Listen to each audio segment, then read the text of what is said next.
yang paling saya ingat lah kan, masa ada pelancong Jepun. Dia orang tua. Orang Jepun ni masa muda dia kerja bersungguh-sungguh kan. Bila dia tua dia pencet melancong lah kan. So ada satu turis group Jepun ni datang. So dia ada tulis guide, dia kata lah. So dia cerita lah pasal kami ni sebab tak ada duit, so kita follow je lah tulis guide untuk bertumpang dengan kan. Dia cerita pasal tempat-tempat bersejarah dia. Jadi kita dengar lah, so dia cerita Cordoba ni dulu masjid kan, masjid orang Islam. So bila orang Kristian datang balik Conquistador tu kan,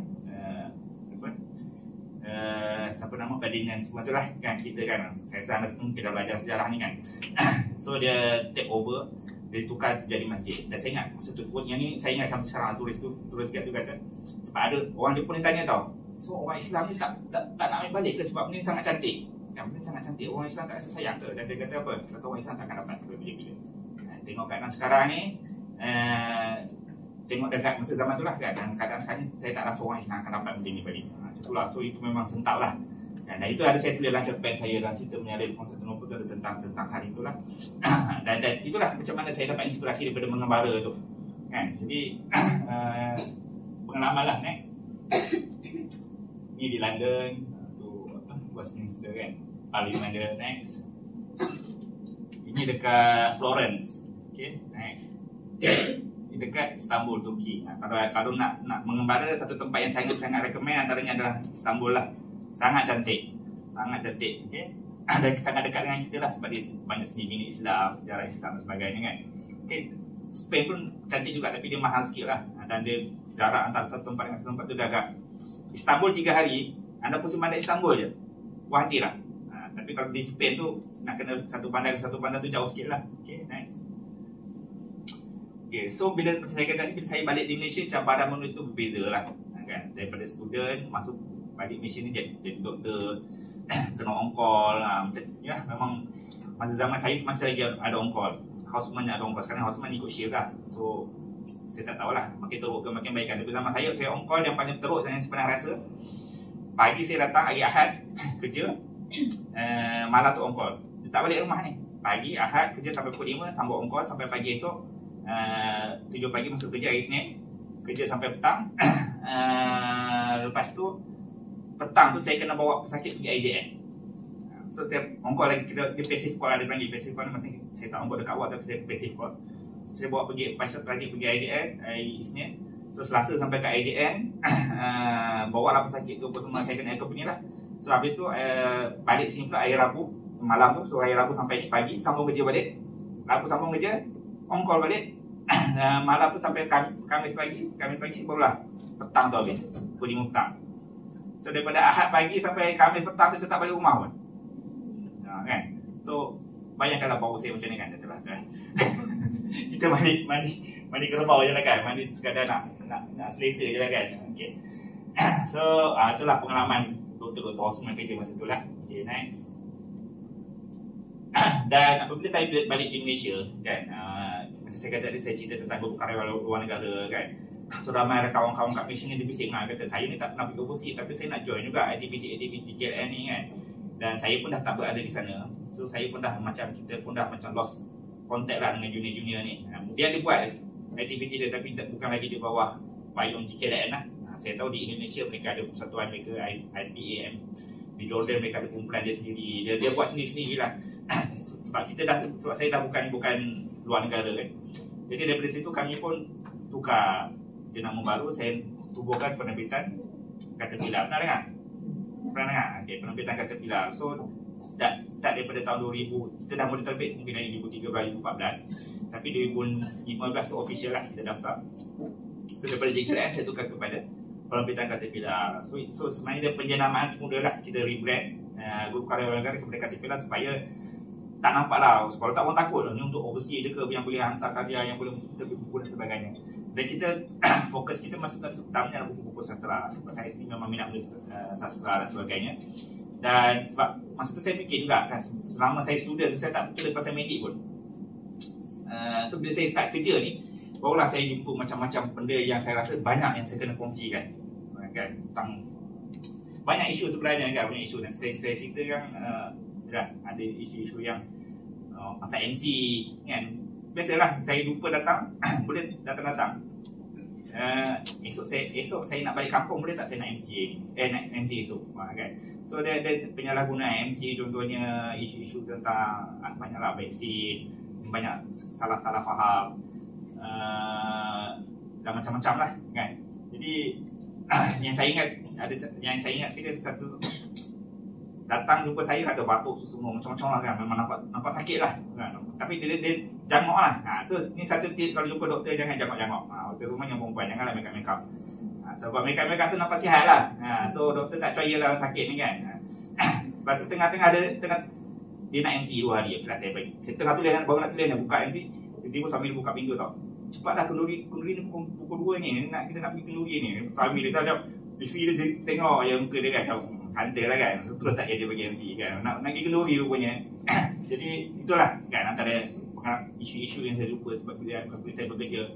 So saya rasa saya kena tulis juga tentang perubatan. Sebab itulah saya mula meneroka tema-tema yang berkaitan dengan perubatan. Dan tapi saya tak nak tulis benda-benda yang berat-berat, yang fakta-fakta sangat tak nak. So saya buat menulis anekdot. Dan masih inilah jurnal anekdot baru nak naik, kan. Antara yang banyak sebenarnya antara yang banyak fokus penerbitan anekdot ni antaranya adalah Caterpillar lah. Kita antara pelopor jugalah, kan, kita anekdot perubatan terutamanya. Dan kita buat juga tentang engineering, kita buat juga tentang nurse, PC, veterinar dan sebagainya lah. Okay, next. Sini antara buku-buku yang kami terbitkan. Ini tentang pengalaman sakit kesihatan mental dan berjangkit kehidupan, siri 1 sampai 3.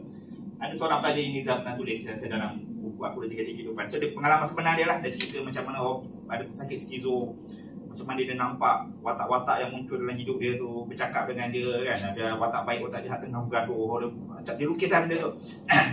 ada macam mana pelajar yang depresi. Dia cerita lah apa yang dia fikir masa dia tengah kelatangan dia. Ada pesakit OCD, kan. Kenapa dia macam mana dia rasa, dia basuh tangan banyak kali, kan. Contohnya, kan, basuh tangan banyak kali, dia kira langkah, dia berapa langkah, kalau tak cukup langkah dia patah balik. Kenapa dia rasa macam tu? So ini pengalaman sebenar mereka lah, kan. Jadi ini antara buku bestseller kami jugalah. Okay, next. Kami ini novel kami, novel Caterpillar. Sedia yang orang-orang menentu mata science fiction. Kalau siapa-siapa minat novel, boleh cari dekat website kami lah. Okay, next. Dan kami banyak tu keluar buku puisi jugalah. Sebab ini antara saya punya strength lah, sebab saya lebih dikenali sebagai penulis puisi sebenarnya. Okay, next. Dan ini judul-judul lain jugalah. Ada banyak lah. Cerpen, novel, buku tentang perubatan, buku tentang macam dalam bilik darjah tu cikgu, ini ada oleh cikgu. Yang main cek nak habak yang atas warna biru dengan purple tu buku Dr. Imelda. Kenal Imelda Bacik. Kan, dia influencer lah. Buku tentang disaster. Yang bawah kiri tu buku Zainal Rashid. Kenal kan, Ziarah Ekstrim tu, kan. Ni novel dia lah, Zainal Rashid Ahmad. Okay, next. Banyaklah. Setakat ni kita dah terbit mungkin dekat 300 judul kot, kan. 300 setahun tu kita terbit dalam 50. Sekarang ni dah tahun ke 2015, so dekat 10 tahun lah, kan. Okay. Dan juga saya juga telah mewujudkan satu platform online. Siapa pernah dengar Tukang Puisi? Pernah? Ada join? Siapa join? Semua ada Facebook? Itu buka Facebook masing-masing. Okay, buka Facebook, cari Tukang Puisi. Lepas tu tekan like. So hari ni make sure saya bertambah 50 like followers. Okay, so Facebook Tukang Puisi ni sekarang dah 101,000 followers. Kita ada 100,000 followers lah, kan. 100,000 followers. Kita ada juga kat Instagram dengan Twitter. Tapi Instagram Twitter ni tak berapa sangat lah. Instagram saya rasa dalam 15,000 juga. Twitter kita ada dalam berapa? 2,000 ke 3,000 tu lah. Dia sekadar complementary lah. Tapi kita punya utama ni adalah kat Facebook kita.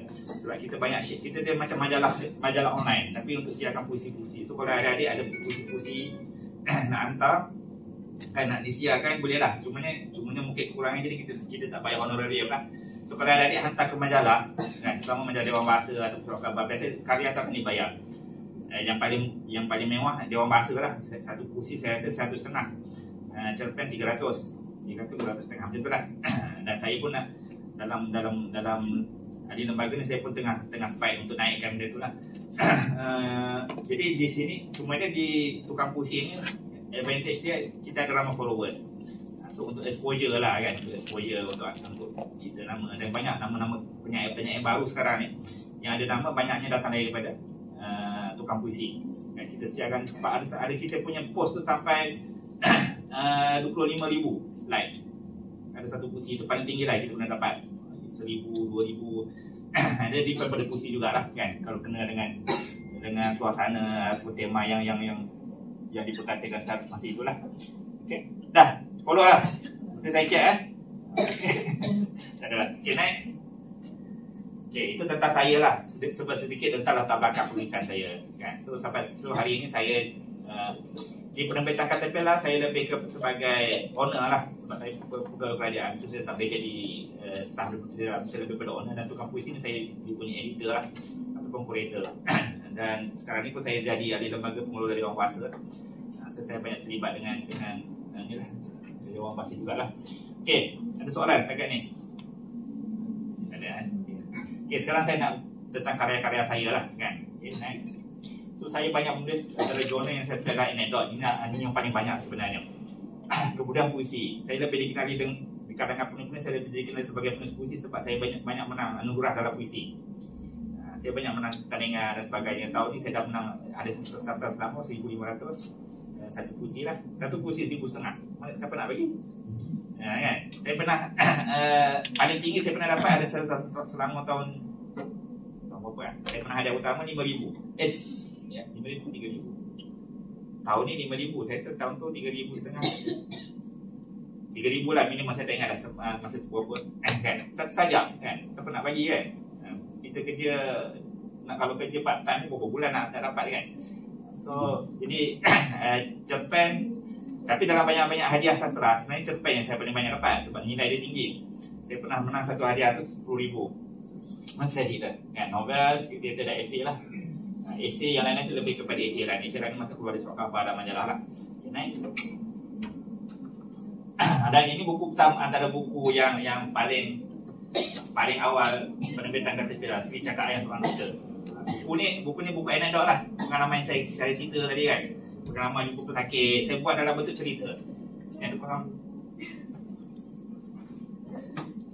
Okay, pengalaman dalam bentuk cerita kan, santai dan sebagainya. Sebenarnya dia ada 4 siri. Daripada tahun 2016, yang terakhir saya rasa 2023, siri yang keempat. Dan naskah ada siri dia dah terjual lebih daripada 20,000 naskah lah. Ini antara buku bestseller kami lah. Okay, next. Ini nak tunjuk ni. Masa ni cuba tengok yang 2016 tu, yang bawah tu. Ini surat khabar ni, bestseller MPH, Cakap Ayah Seorang Doktor, nombor 1. Tengok nombor 3, Temen bawah saya tu kan. Yang penting tu kan. Ni kena frame benda ni, tak senang kan. Maksudnya Temen baru nak naik lah kan. So kita bagi orang muda naik lah kan sekarang. Masa tu Mak Luffy bawah saya. Siapa kenal Mak Luffy? Tu nombor 4. Dr. M apa orang muda pun bawah saya nombor 5. Kan. So hebat juga lah kan. Okay, ini dululah 2016, 2015 zaman cakap ayam ni. Okay, next. Ini juga buku anekdot juga kan. Saya pernah terbit yang DMC 3 ni dengan Lubuk Press. Sekarang dah tak ada. Ini pun anekdot satu surutin, buku anekdot lucu lah. Pengalaman lucu doktor dengan sakit kan. Saya pernah dekat hospital ni lah kan. Saya tengah tengok patient. Masa tu saya tengah menaik, tiba-tiba pintu dibuka. Seorang mak ni bawa anak dia dah umur 3 tahun kan, pun letak atas lipa saya tau. Cakap apa? Doktor, saya nak pergi tandas sekejap. Pun dia keluar. Saya terbingung-bingung kan, dia tiba letak anak dia kat atas lipa saya, suruh saya jaga kan. Ingat apa? Tu pengalaman lah kan. Saya tu cerita-cerita menarik lah kan. Cerita-cerita menarik yang saya kongsikan dalam buku saya. Pernah juga, ni jangan buat tau. Ada seorang lelaki ni datang sakit kaki. Sakit betul. Kaki kanan ada tu pakai swajing adalah badan besar kan. Kata nak buka tu punya dah payah kan. Tarik buka. Boleh lah buka kaki dia tu. Selak suar. Cek dekat 10 minit tau. Pusing sini sakit tak sakit. Tapi dia kata apa tau? doktor baru saya ingat, sebenarnya bukan kaki kanan tapi kaki kiri saya sakit. Saya macam kan, itu pengalaman lah kan, macam-macam perangai lah kan, jadi doktor ni kan. Sebab tu doktor garang-garang. Kalau tak memang naik kepala dia orang sakit ni kan. Kena bawa garang. Okay, next.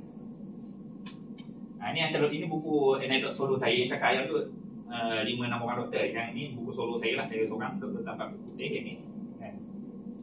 Buku saya. Ni cakap yang seorang doktor. Kan? Okay, kalau siapa minat yang buku ni buku santai. Kalau siapa nak berminat ni nantilah boleh misalnya bawa beberapa jugalah. Okay, next. Ini buku puisi saya. Kan? Saya ada tiga buku puisi. Kan? Ini antara buku puisi yang kedua dan yang ketiga lah. Kota Subuh, Ikan Dalam Jiwa. Okay. Kota Subuh tu pernah ada sastra Darul Iman. Ikan Dalam Jiwa tu buku tu tak menang lah. Cuma dalam tu banyak puisi-puisi saya yang pernah menang. Ada sastra urusan, ada sastra perdana saya kumpas, saya jadikan buku. Tapi dua buku ni dah tak ada stok lah. Okay, next. Tapi apa pula beza kami ni kata? Kan? Apabila aku memandang bulan, aku teringatkan akan kau. Tapi apabila aku memandang kau, aku lupa akan bulan. So ini puisi jiwa je, tapi macam mana dia boleh membuatkan something yang sangat deep lah. Kan? Ini salib lah musik dia. Okay? So dan sebenarnya ada kenapa benda tu jadi kuat, sebab dia menggunakan dalam satu puisi saya sebut, dia guna konsep pertentangan, opposite. Kan? Dan ini sebenarnya satu tips lah macam mana nak jadikan puisi tu lagi kuat. Setiap orang cakap, contohnya lah, saya bagi contoh mudah kan. Dia penakut seperti tikus kan. Contohnya kan, dia penakut seperti tikus. Bermakna dengan dia penakut seperti singa yang menjadi tikus. Ayat kedua lagi kuat kan? Dia sebab dia mempertentangkan dua benda. Dia sama lah kan, bila dia cakap tentang bulan kan. So apabila melihat bulan, aku teringat akan kau, tapi melihat kau aku lupa akan bulan. Ini kerana tulis puisi dia, sebab penyair Indonesia kalau baca, sebab apa puisi dia sedap, sebab dia banyak menggunakan benda ni, pertentangan ni. Tapi penyair Indonesia saya tak tahu kenapa dia lebih suka abstract yang saya cakap tadi. So tu bila saya dapat benda dia lah, kau cantik, kau itu, kau ini, macam bosan kan. So kena gunakan unsur-unsur tak ada konkret, pertentangan dan sebagainya. Ada satu puisi ni viral oleh Karim Muhammad. Dia pun antara penyair, dia tak sama umur dia, saya rasa umur dia umur 27 buat sekarang ni. Puisi ni dia tulis masa dia sebelum umur 20 tahun lagi. Dan kami masa tahun 2017 kita ada buat satu pertandingan bawah Caterpillar lah, kalau siapa yang follow. Pertandingan menulis puisi, setiap peserta dia kena hantar satu manuskrip. Dia bukan hantar satu puisi tau, hantar satu manuskrip 50 puisi minimum. Dan ketika itu kami dapat 460 penyertaan, which is sangat terkejut lah. Kami expect 20-30 je, 460 peserta. Manuskrip daripada Indonesia ada, daripada Singapura ada. Dan dalam penilaian juri tu kan, kita ada dah saling sampai 20. So juri masing-masing ada 4 orang juri. Juri akan pilih manuskrip terbaik dia lah kan, akan list 5 yang terbaik sebab kita nak 50 menang. So masing-masing akan keluarkan ranking 1 sampai 5. So bila kita cakap, okay, semua juri pilih tempat pertama, sebulat suara, Muhammad pilih keluarkan buku Karim Muhammad jadi. Dia orang Terengganu, orang Setiu. Nama Karim Muhammad masa tu umur 21 baru kan. Bayi-bayi korang lah, 21, masih sebulat suara. So settle. Paling mudah nak pilih pemenang tempat pertama. Lepas tempat kedua sampai kelima tu, itulah 2-3 jam bergaduh, berbincang, tak dapat nak dapat keputusan yang susah lah kan. Tapi tempat pertama semua sebulat suara. So nampak sangat kuat lah puisi Karim ni sebenarnya kan. Masa tu juri tak tahu siapa penulis tu kan. Jadi dia sebab kita tak tulis nama. So bila dapat tahu, okay, ni Karim Muhammad, masa tu dia tak boleh mengundi lagi. Saya tahu dia 21 sebab dia tak boleh mengundi lagi. Sekarang mengundi dah 18 tahun kan. Masa tu 21 tahun ke atas. Dan yalah, dia sangat berbekas lah. Sebab kalau baca buku dia tu, dia antara sampai dia sekarang dalam cetakan keempat kelima dah ada bawah Caterpillar. Dan kita pun dah buat satu edisi baru lah. Dan buku dia tu memang kalau baca tu, kalau sebelum baca tu kita happy, lepas baca tu kita depressed. Tak, maksudnya dia punya emosi tu sangat, dia tetap mencari tau, dia tetap seorang orang muda yang mencari diri dia tapi tak jumpa. Dan dia tak tahu kat mana nak mencari. Dan satu puisi dia 3 baris je yang sangat viral masa tu, viral di X. So orang suka retweet kan. Tajuk puisi tu Kamar. Tadi dia kamar. Pendek je 3 baris, melihatmu aku ingin keluar tapi aku pintu. Macam mana tu? Dia nak keluar tapi dia pintu. So siapa yang menghalang dia keluar sebenarnya? Diri dia sendiri. Sebab dia ada pintu. Tapi pintu ni sepatutnya, pintu ni fungsi dia adalah membawa orang keluar kan? So, dan orang pun biasalah kat masa Twitter lagi kan, orang pun, aku ingin duduk tapi aku kursi, aku ingin makan tapi aku nasi, aku orang pun sama lah kan. Sepatutlah jadi viral kan. Tapi itu macam mana.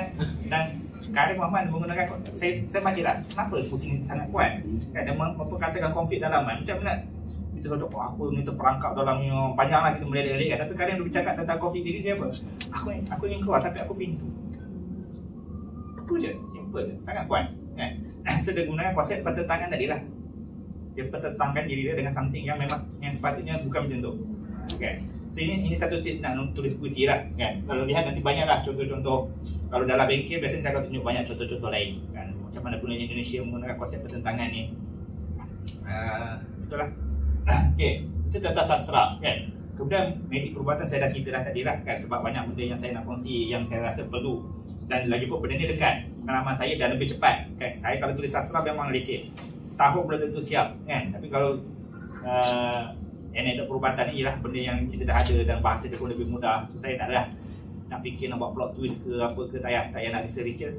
So kebanyakan manuskrip saya ataupun tulisan saya banyak berkaitan dengan yang ni lah sebenarnya kan. Walaupun yang paling saya suka adalah puisi kan. Dan yang banyak mendatangkan duit adalah cerpen novel tadi kan. Daripada satu buku saja dah berapa kan. Jadi ya saya kata tadi, dia kepuasan peribadi saya pendapatan sampingan saya rasa sekarang dah berapa puluh ribu dah. Sebab saya kena anugerah lebih 50. Setiap satu tu ada yang RM5,000, ada yang RM3,000, ada yang RM1,500, yang RM500 pun ada. So mungkin sekarang dah total lebih RM1,000 lah kot, daripada hadiah-hadiah saja ya, hadiah penulisan yang saya jarang-jarang tulis sebenarnya. Saya tak adalah prolific, saya kata tadi. Dan daripada penulisan juga saya dapat tambah pengalaman saya lah kan. Kalau saya tak menulis, saya dulu kalau tengok gambar-gambar saya tu, saya dulu doktor mata, Ustaz. Dan saya hampir sambung jugalah. Saya dah rasanya 2 tahun ataupun 3 tahun di sana. Maksud dah boleh lah buat laser, dah boleh buat operate cataract semua kan. Masa dah ramai itu dah kira senior jugalah. Dan masa tu bos saya suruh saya sambung jadi specialist lah kan. Saya pun dah siap dah beli buku teks dia yang harga RM800 tu. Dah beli lens, satu lens tu harga dekat RM1,000 kan. So bisa bukan murah nak sambung belajar ni. Tapi saya fikir balik lah, macam kalau saya sambung belajar, saya tak akan menulis kan? Saya tak akan menulis, saya tak akan kenal dunia sastra ni, dunia penulisan ni, GKLN ke Caterpillar dan sebagainya masa tahun 2014 pun kan. So masa saya decide akhirnya saya rasa tak apalah, saya tak sambung belajar kan. So sekarang saya just general doktor je lah. Doktor kronik lah, dia panggil kronik ECMO lah. Doktor kronik, doktor Cak Ayam lah kan. So doktor-doktor yang biasa-biasa ni saya lah tu kan.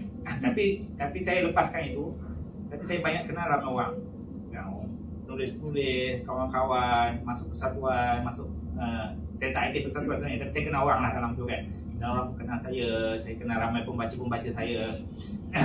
Kalau saya tak menulis mungkin book wise tak jemput saya ini kan. Kalau saya jadi specialist kan, tak ada pernah jemput pakar mata ke kat sini, tak pernah kan. Tapi penulis pernah kan. Jadi kalau saya jadi pakar mata, saya rasa saya tak banyak buat bagi perkongsian macam ni. Saya tak jadi ahli lembaga dewan bahasa dan sebagainya lah. Jadi mungkin rezeki saya ke arah itulah kan. Jadi itu antara benda yang saya dapat lah kan. Walaupun saya berdua lepas saya melepaskan sebagai doktor mata tadi. Jadi yalah, give and take lah. Sebab masa tu doktor mata ni pula rekod, tapi jangan share. Masa tu doktor mata tak ramai lelaki. So memang diorang pun tak ada isu pun sebenarnya. Nak jadi penulis di zaman saya sebenarnya, majoriti penulis adalah daripada background agama. Zaman saya, mana zaman tahun 2010, 2000 hingga 2010. Sebab dia orang lagi banyak cerita, lagi banyak benda nak kongsi sebenarnya kan, tentang macam-macam isu lah kan. Ramai Zaid Akhtar, kenal Zaid Akhtar, Ustaz Zaid Akhtar, macam Hilal Ashraf kan, Hilal Ashraf. Ramai lah, cuma yang proses zaman sekarang ni mungkin dah tak ada lah kan, tak ramai. Tapi zaman 2010 ramai daripada jurusan agama. Tak tahu kenapa selepas 2010 ke atas tu dia dah bertukar, ramai daripada background sains pula. Tapi bagi saya sebenarnya orang jurusan agama ni dia lagi banyak dia boleh menulis kan, dia banyak benda sebab dia menyentuh banyak isu, banyak perkara dan sebagainya. Jadi cubalah zaman saya tu satu lagi faktor sebab pernah dengar ayat cinta. Kan novel tu kan naik Habibur Rahman tu kan, Kang Habib tu kan. So ramai lah satu novel-novel macam tu. BTS pun menggalakkan novel dia, masa dah ada term novel Islami, sastra Islami tu. Itulah istilah ada. Sekarang ni nampak Iman Publication pun dah mula ke arah tu. Jejak tarbiyah. So boleh lah kan. So saya menggalakkan adik-adik untuk cuba penulis kan. Tak jadi penulis sastra pun, penulis komersial pun tak ada masalah kan. Sebenarnya dia punya boundaries antara penulis komersial dengan sastra ni basically marketing je kan. Marketing je. So kalau nak jadi penulis kena ingatlah, penulis ni dia bukan peristiwa. Bukan ini saya rasa nak jadi penulis lah, saya pun pergi tulis kan, jadi bestseller tak. Tapi dia proses kan, dia sikit demi sedikit. Hilal Ashraf nak jadi macam sekarang dia ada masa dia kan, masa zaman Langit Ilahi dia tu, zaman blog dia pernah hantar ke ini saya juga, dia hantar ke JKL, saya reject manuskrip dia. Tak ada, bukan manuskrip dia suruh saya komen lah satu tulisan dia. So kalau backing ni pun merajuk, dia pun pergi hantar ke galeri ilmu terbit, jadilah bestseller betul sekarang ni kan. Jadi dia proses lah, proses. So dalam proses tu kena banyak membaca, memang kena sangat banyak membaca. Sebab banyak novel-novel yang saya baca sekarang. Saya ni jenis suka baca semua benda. Walaupun novel, kalau ada ditanya ni, Faisal Tarani pernah beritahu saya kalau nak baca, sebab kita masa tak banyak, kita hidup tunggu berapa lama sangat kan. Jadi kalau boleh, kalau nak baca, jangan baca buku-buku yang satu level dengan anda, tapi baca buku yang level lebih tinggi. Itu kesan Faisal Tarani. Tapi saya tak, sebab saya penerbit kan, dan saya juga jadi editor. So nak tak nak saya kena baca, saya kena tahu apa yang orang sekarang ni baca. So saya baca jugalah novel-novel cerita tiga segi ke apa tu, baca sambil lah kan. Saya sekarang laju je saya baca ni kan, just nak tahu bahasa orang sekarang macam mana, apa tema yang orang pakai dan sebagainya kan.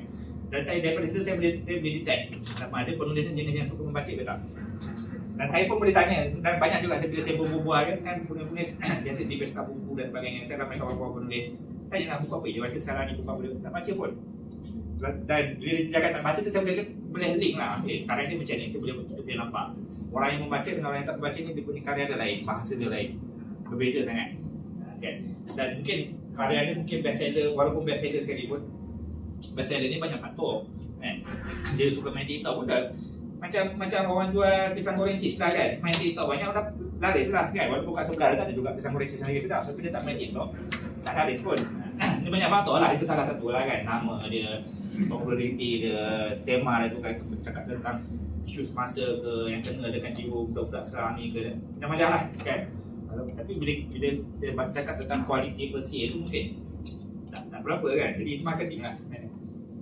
Kemudian kena belajar lah.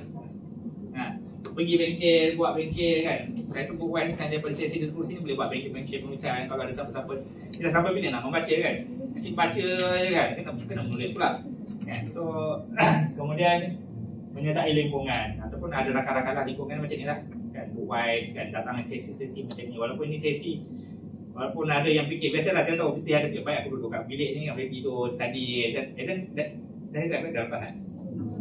Belum lagi. Azan nak dekat, biar aku study kan, daripada dengar Pak Razi merebel cerita apa ke tak, aku tak faham kan. Tapi sebenarnya kalau ada minat, kena join lah, cari kawan-kawan yang sama-sama minat. Sebab kalau kita menulis seorang-seorang, dia menulis ni dia penat dan kita cepat, hasil dia lambat. So bila kita nak mengharapkan hasil dia saja, memang nanti akan kita rasa putus asa lah. Aku tulis ni tak ada hasil pun kan, dah 2 tahun tulis tak ada hasil kan.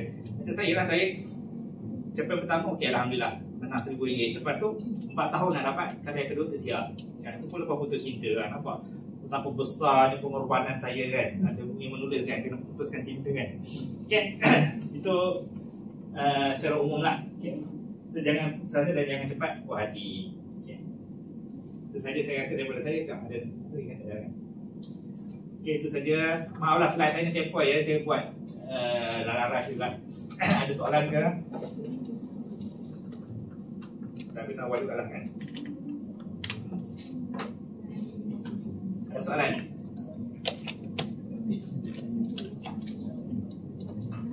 Apa novel yang anda baca sekarang? Siapa minat baca novel? Novel apa? Novel apa? Novel penerbit mana? Abang Bana.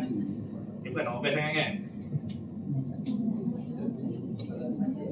Saya rasa dia nasihat lah mungkin yang Bana tu antara yang ni kot. Sebab dia selalu pergi sekolah-sekolah. Masa ada sekolah menengah tu nama yang famous Abang Bana lah kan? Okay. Buku siapa lagi ada dia baca? Ustaz Nen, biar tetap ni. Zaman 2000 lah, zaman 2000 bawah kan. Kalau ada sekolah menengah zaman 2000 bawah tu nama-nama yang lain. Kalau sekarang ni mungkin Hafizul Faiz kan, Hafizul Faiz. Apa yang tumbuh-tumbuh tu, Jejak Tarbiyah, apa-apa Jejak Tarbiyah kan. Okay, next. Dan saya juga pernah tulis satu buku Sains Menulis Puisi. Sains Menulis Puisi ni sebenarnya saya nak berkongsi sikit lah. Sebenarnya ketika sampai approach saya kan, saya pelajar perempuan yang approach saya kan, yang untuk bengkel ni, mereka minta saya cakap pasal sains menulis puisi ni. Sebenarnya sains menulis puisi ni apa kan? Sebab saya orang sains, so masa saya mula-mula nak belajar menulis dulu, saya banyak pergi bengkel puisi lah, pergi sana pergi sini. So bila saya pergi bengkel ni, mula-mula saya dah biasalah kita nak tahu macam mana cara nak tulis puisi ni kan, kita nak belajar kan. Saya pergi 2-3 hari, lepas tu saya balik, saya buat apa? Apa saya dapat? Saya lagi blur. Macam mana nak tulis puisi kan? Dia pergi kat sana, puisi ni kena dari hati, puisi ni kena jujur, puisi ni. So macam mana nak tulis puisi? So saya terperangkap sebab saya mungkin cara saya fikirlah cara yang lebih orang kata apa, sistematik. Orang sains lah kan, kita nak tengok macam mana A, B, C, macam mana cara nak tulis dia. Jadi saya pun yalah, setelah saya baca banyak buku, saya pergi banyak bengkel dan sebagainya, saya kumpul saya kaji sendiri dan sebagainya. Akhirnya saya dapatlah, saya bayar buat satu syllabus tentang macam mana nak menulis puisi secara teknikal kan. So dia lebih sistematik, dia ada skema, dia ada formula-formula dan sebagainya lah. Okay, next. So sebab bila kita cakap tentang puisi ni, sebab basically sains menulis puisi ni adalah macam mana nak bukan nak menghasilkan puisi saja. Sebab nak tulis puisi ni senang je kan. Kau umpama bunga, dah siap satu puisi kan. So nak hasilkan puisi ni senang, tapi macam mana nak hasilkan puisi yang baik, puisi yang kuat. Jadi ini saya apabila saya jadi editor, apabila saya jadi editor tukang puisi lah, di tukang puisi, saya dapat terima banyak puisi-puisi yang sangat mentah. Sangat mentah, yang bila kita baca kenapa dia tulis puisi macam ni kan, terus sangat ni, terus sangat lah. Dan saya juga baca banyak puisi-puisi yang baik kan, puisi Sastrawan Negara, Sama Sain, Osman Awang dan sebagainya. So saya cuba kenal pasti apa yang menyebabkan puisi orang kata bagus kan, apa kekuatan dia, kekuatan secara teknikal lah, dan apa kelemahan-kelemahan. Kenapa saya baca puisi ni dia tak sedap kan, kenapa tak sedap? Kita boleh baca, kita boleh sedap, dia tak sedap, tapi kenapa? So saya kumpul, saya cuba digest lah benda tu, saya cuba kaji dan sebagainya. Sebab bila saya tulis buku ni, ramai jugalah yang pertikaikan. Abang Zainal pun pernah datang bengkel saya dengan Rashid. Abang Zainal selalu WhatsApp dengan saya. Dia selalu ajak gaduh, tapi saya tak berani gaduh dengan dia. Boleh lah dia ajak saya, jom pergi stream dia untuk berbincang kan. Dia pandai cakap kan, kita bukan yang pandai cakap, confirm lah kalah kan. Sebab saya punya bengkel ni, saya punya buku ini lebih kepada aspek teknikal.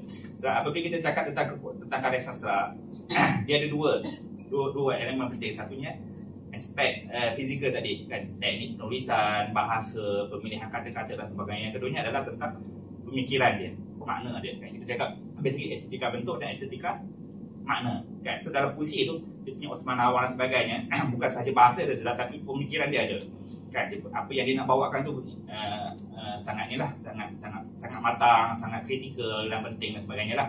Jadi Abang Zainal dia petikai lah kan, saya ni fokus pada bentuk je kan. Sepatutnya kita kena membina pemikiran penulis kan, penulis orang muda ni kan, kena sentuh isu masyarakat dan sebagainya, bla bla bla lah kan. Jadi itulah mungkin beza saya, sebab saya pernah jadi editor. So saya pernah baca karya-karya yang so-called sangat teruk lah sebenarnya, sangat teruk, sangat mentah, sangat mentah. Dan saya rasa bab pemikiran dan sebagainya ini kena dibentuk sendiri oleh penulis tersebut. Anda kena baca, anda kena explore, anda kena tahu apa yang anda minat dan sebagainya. Itu tak boleh diajar. Tapi benda yang boleh diajar ni adalah benda-benda teknikal. Sebab itu saya buat buku ini. Jadi itulah kan. Dan buku ni sebenarnya dia jadi silibus. Jadi sebab sejak daripada buku ni terbit 2019. So sejak daripada 2019 saya buat bengkel penulisan nama sama, Sains Menulis Puisi.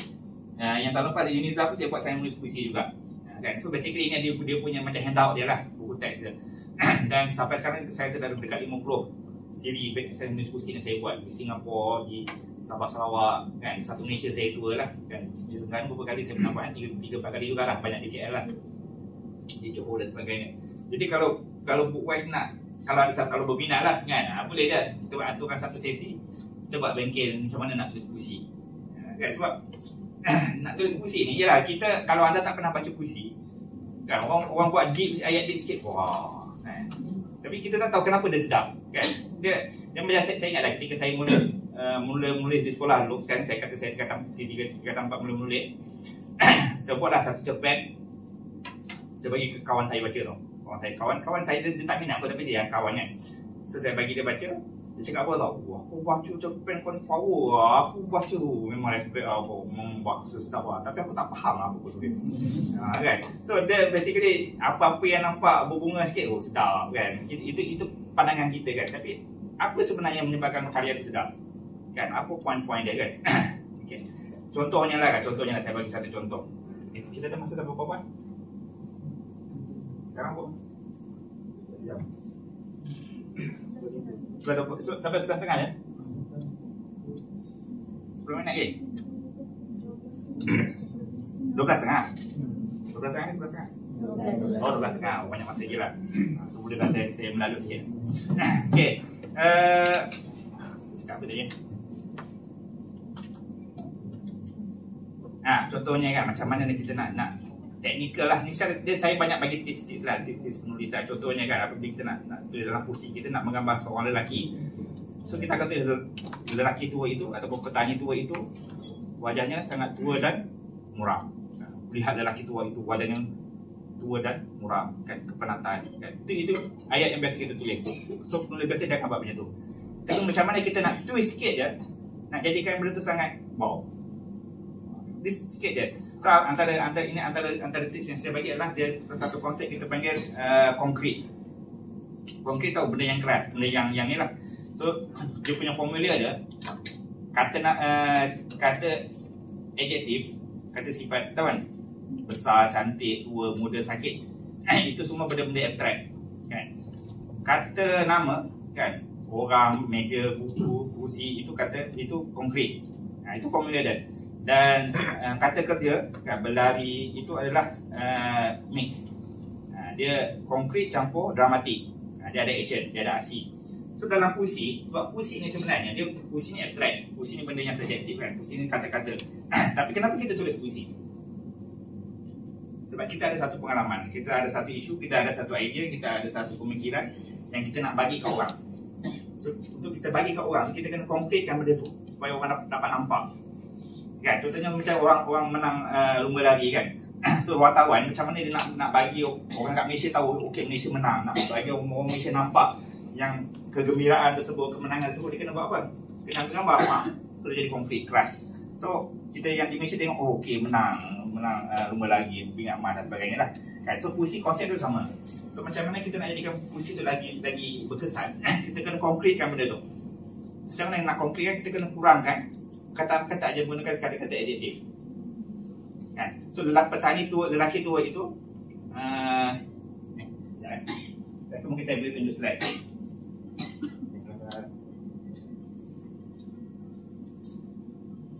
Saya kongsi sikit lah kan, kita bagi orang kata apa, sneak peek.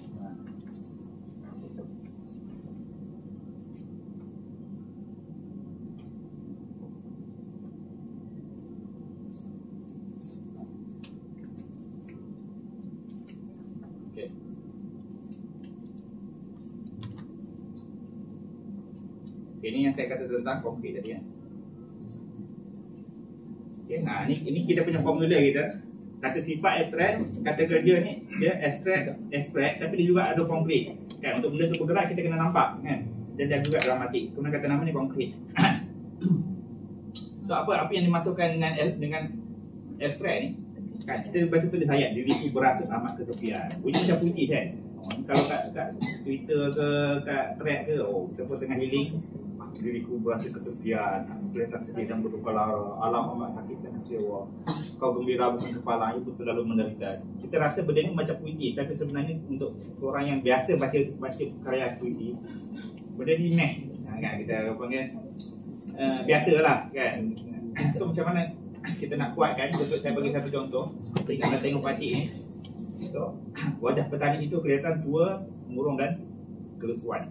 So, macam ini semua kata-kata sifat abstrak. So, macam mana kita nak kuatkan dia? Kita konkretkan dia. Wajah petani itu lumpur kering yang direkahkan matahari. Kan? Nampak tak? So, kita konkretkan dia. So, sama juga, hatiku berasa sungguh gembira. So, macam mana nak konkretkan dia? Hatiku kapal yang pulang ke pelabuhan. Cuba ada kat thread nanti, mesti ramai orang ingat itu apa punya. Hatiku sama petang mencari sarang. Hatiku matahari pagi yang tumbuh di pinggang bukit. Hatiku sepasang kucing yang berkejaran. Hatiku mercun yang menyala di malam tahun baru. Kan ni nak buat kat yang lelaki, nak hantar WhatsApp kat calon-calon zaujati ni, boleh lah. Hatiku adalah mercun yang menyala di malam tahun baru kan. Confirm lah. Okay. Hatiku adalah saxophone solo yang mengalunkan jazz.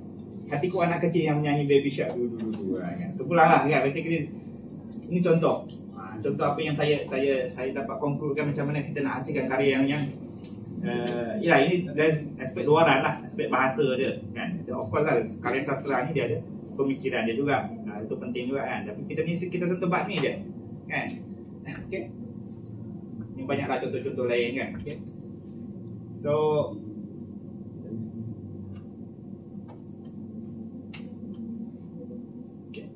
itu sebab sedikit lah tentang sains puisi kan, sebab ini saya nak kalau saya diminta bercakap tentang ni sebelum ni, mungkin saya dah prepare slide yang panjang sikit lah, tapi sebab hari ni nak bercakap tentang semua karya saya, jadi itulah sebab sedikit kan. Sebab bagi saya sains puisi ni lebih kepada, dia bukan nak kata saya punya karya besar, saya tak lah, dia sekadar penulisan lah. Okay, next.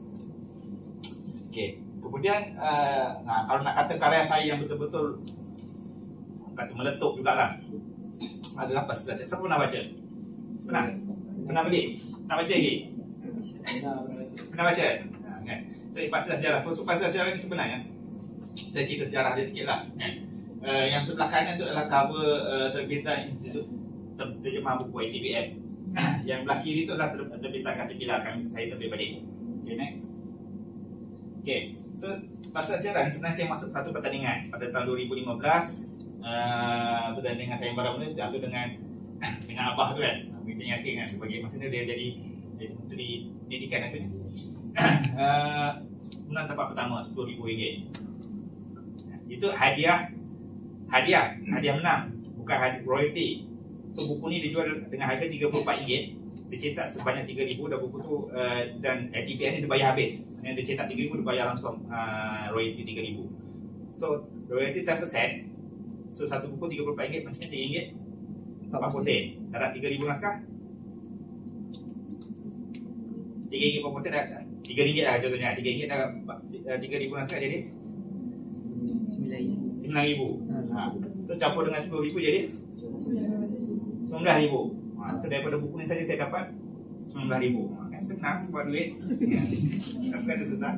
adalah kan. Okey, tapi ini antara pengalaman, ini hadiah paling besar saya pernah dapat lah sebenarnya kan.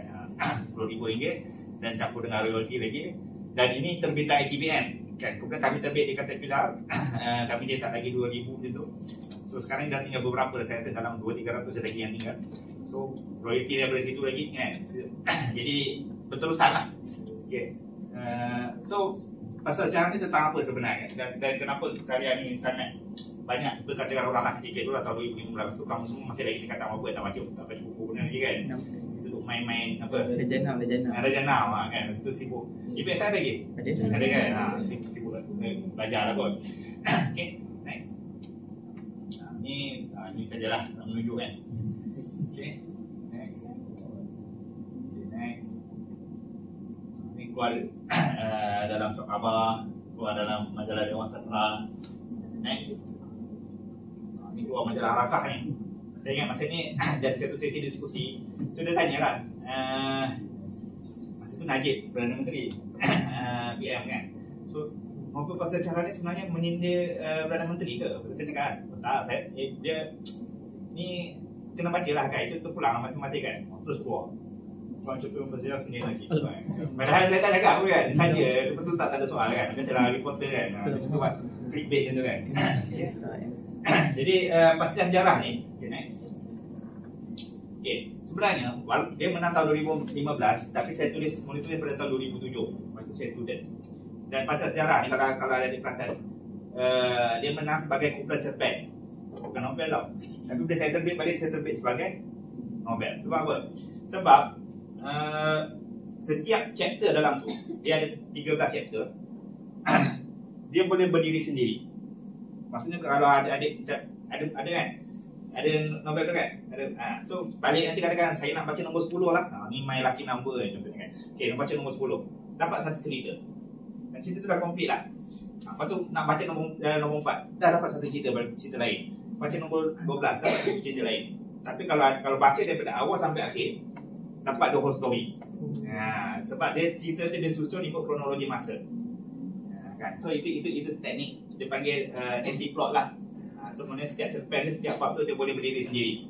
Tapi so sebab tu dia masa menang kategori cerpen, bukan cerpen, sebab dia nama cerpen. Tapi bila saya terbitkan balik, buat Caterpillar, saya namakan dia novel.